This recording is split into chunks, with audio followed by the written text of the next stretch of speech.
Good morning, everybody, and welcome to Twist Gaming. We are here live at Origins 2018 from the lovely Columbus, Ohio, and I have the pleasure of sitting with Alex, who is a fantastic game designer, and you are here to show me some of the projects that you have been working on. Yeah, so if you caught Matt's stream yesterday, Matt Fantastic, that's my design partner for a lot of things. So you've seen most of what we have coming up, but one thing I really wanted to highlight today is a game called Expancity, which I have right here with me, that is coming out this summer, later this summer at Gen Con. It is by Breaking Games, which is the publishing division of Ad Magic, and I just couldn't be happier with how this one turned out. It looks absolutely fantastic. It's got some really great table presence, so I'm going to swing right over to the table. Sure, let's do it. All right. Okay. So tell me about Expancity. Obviously, we were talking a little bit before. This has definitely got for me like that SimCity kind of feel to it. Yeah, absolutely. SimCity was one of my favorite games growing up. I really love just urban planning as a theme, like the idea of building a little city. And this basically just came straight out of a place of love and nostalgia for those games.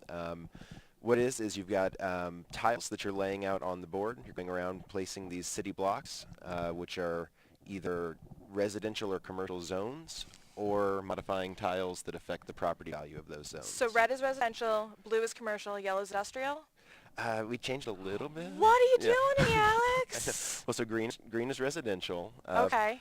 The bluish purple is commercial, and then the modifying tiles have a little red border on them. Okay. No industrial yet. We're saving that for future expansion. All right. And then also on your turn, you're building these skyscrapers using the pieces you have in front of you. Okay. And so the board is not only building out, it is also building up in a very visually appealing kind of like 3D space. Yeah. One of my favorite things about this game is after you finish playing, just sort of like looking at your city. Like it's different every time. It has a lot of personality. A lot of times when I've been playing it with people, sort of like name the areas based on like what city we're in, sort Okay. of. So like oh, this side's not looking so hot. This is the. I'm not gonna name any names. That'd be disparaging to the. All the nice things that you have to say about people and places, Alex. Yeah. This is the, what do they call it when you take a more gentrification? It's the gentrified area, right? We're going to go. Keep on going. But yeah, so like sometimes that does happen kind of organically because what you're scoring on is the property values of the buildings you're building, which is based both on their height and what's around them. So these modifying tiles, let's see if I should have pulled one out ahead of time. I'll hold one up. Is there that camera? Yep. Yep. We want one that is probably, all right. So just as a heads up, all this grass. Hang on. Hang on. I mean, but look at how cool that looks, Alex. Ooh, that's pretty. Actually, I kind of like that. Here, less green on that. Less green. Okay. There we go. All right, that's a little bar, and oh, that's cool. Like it takes out the green on the number one. and Yeah. on the plants in front.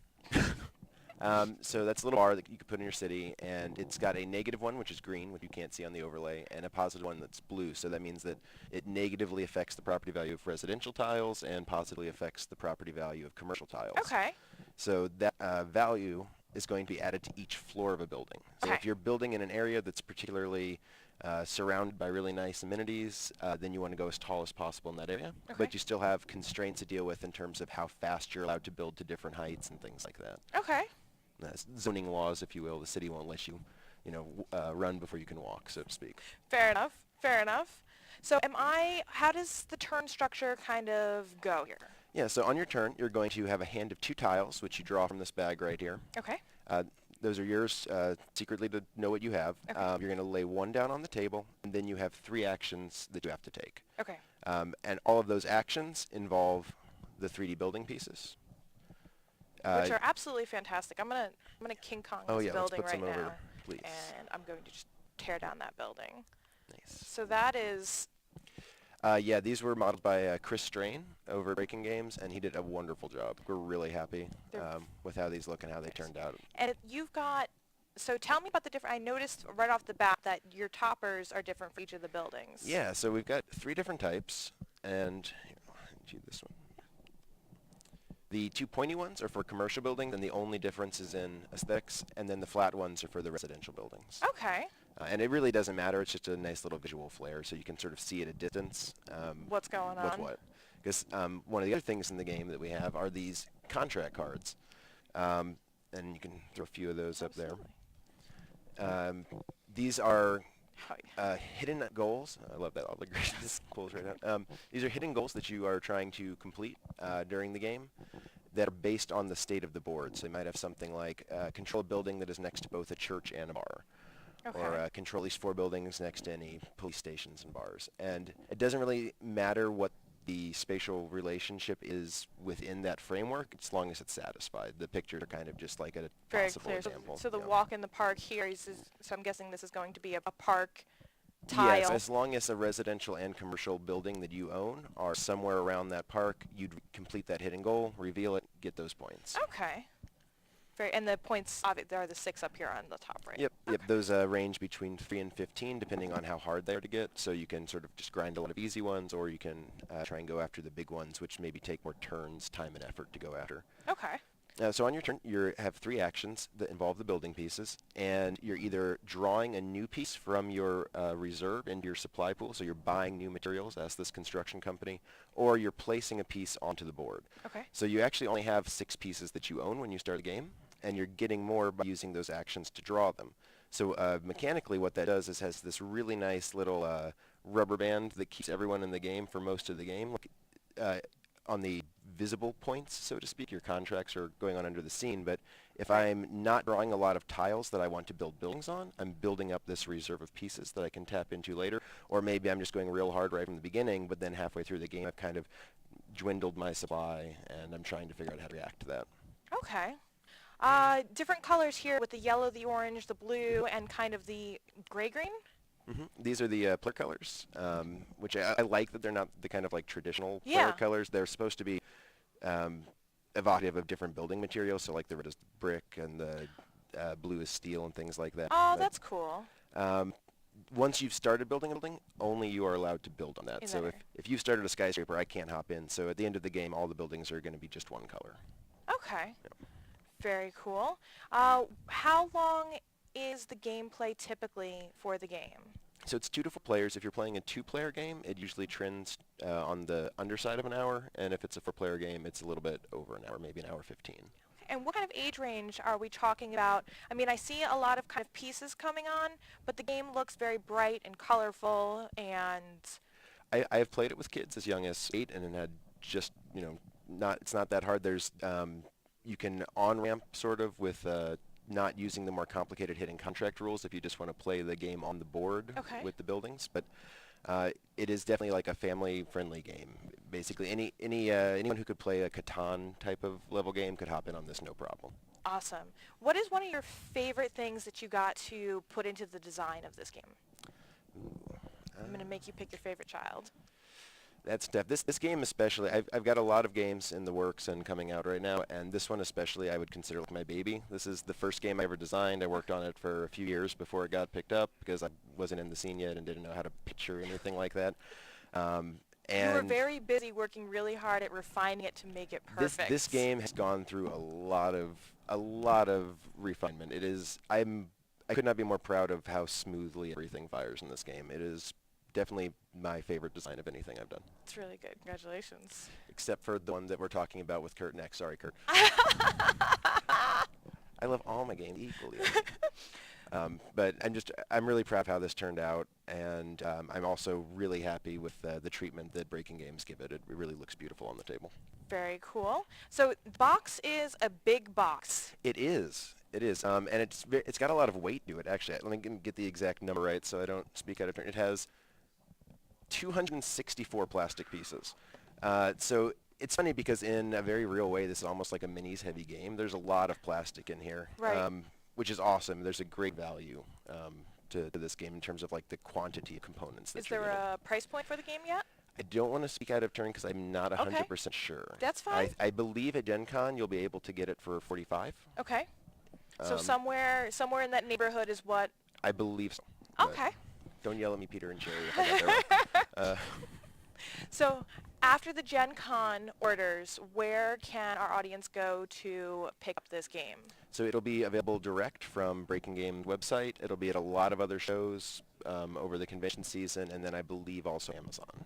Excellent. So are we doing friendly local game stores? I don't know what the long-term plan is. I know That the works. immediate release is just online and at conventions. Okay. Yep. If I want to know more about this game and get updates on the game, where am I going to find more information? So Breaking Game's website is a good place for just general purpose information. Their Facebook page is pretty active with updates and things like that. If you're into, going on like BGG and things like that, I lurk a lot. So if you have a specific question, I'll probably jump in and answer it myself. Fair enough. Yeah. That works. Were there any other points to the game we wanted to make sure that we touched on? I thought this little scoring tracker was really cute, too. Yeah, so this is neat.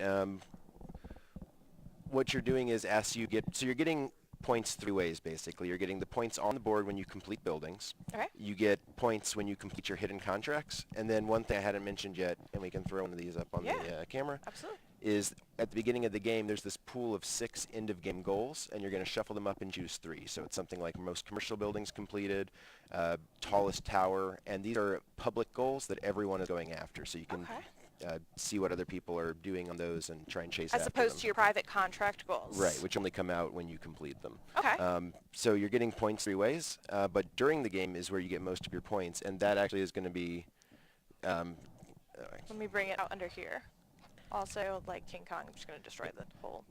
So you can just throw one of these on like the 1 and one on the 2. So Sure. as you're getting points, you actually build up a little tower on the score tracker. So you're moving them across, and then when you hit 50 at the bottom, you loop back up to the top and add another story. There's my 50. So you actually have a little tiny version of your color skyscrapers on the score tracker, Oh, which I that's thought was a kind of nice cute. touch. That's super cute. Yeah, I really working with Breaking Games was great for this. A lot of thought went into a lot of the components. I'm going to hold up the box here. So the sides of it have this nice little like Go kind of back to the- skyline There you type go. thing. So when you stack them horizontally, it'll make a little skyline. Oh, that's cute. And then on this side, it's the side of a building. So if you stack it vertically, Upways. it builds a little tower. Hey, that's a really cute little attention to detail. I like that. Yeah, there's a lot of little clever things and attention to detail in here that really turned out well. Talked a little bit about the sculptor. Mhm. Do we know who did the art? 'Cause the art's absolutely adorable. It's Yeah, kinda so kitschy. the art is by an artist named Cohen Pohl, I believe I'm pronouncing that correctly, and he does a lot of like illustration work for things like Time Magazine and things like that. So that was a really cool get. I really love what we ended up with for the cover art. Yeah. It's sort of evocative of those like top-down pictures of Central Park where you just see the skyscrapers, spreading out in all directions. Very, very cool. Now, Expancity is a big game, and you've been very busy with this, but this is not the only project that you have been super busy with. It is not. We've been busy with a lot of projects. Tell me what else you brought for me today. So real quick, I think these are things that Matt also touched on yesterday, but I want to promote 2 other things that we've got. These are actually by Lay Waste Games, which are the makers of Dragoon, which is a lovely game with exciting metal pieces. And we've got Heads Will Roll here, which is a little dexterity game that Matt and I designed. And Human Era, which is launching at DenCon. That is their new social deduction game that Matt and I did development on. And this one is really cool. I mean, they're both really cool. But What was it like for you going from the design aspect of a game to like kind of a developer?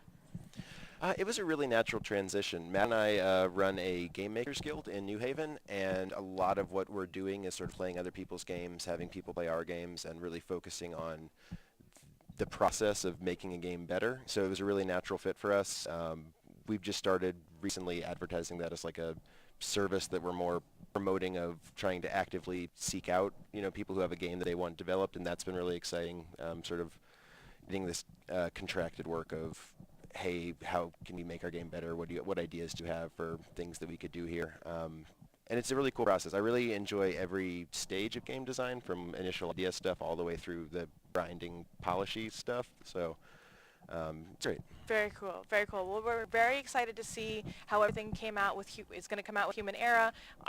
Dice Will Roll we got to look at with Matt yesterday at Gamma, and I think it's such a cute, fun little game, quick game, so I thought that was fantastic as well.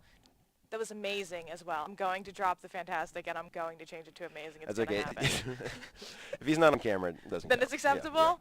Yeah. All right. We're going to go. Alex, thank you so much for thank swinging you. by. I'm not going to let you go just yet. All right, I'll but stick we around. are going to go to a quick break because you have one more project to show off for us, and we have another guest here to help us show off that project. All right. Sounds good?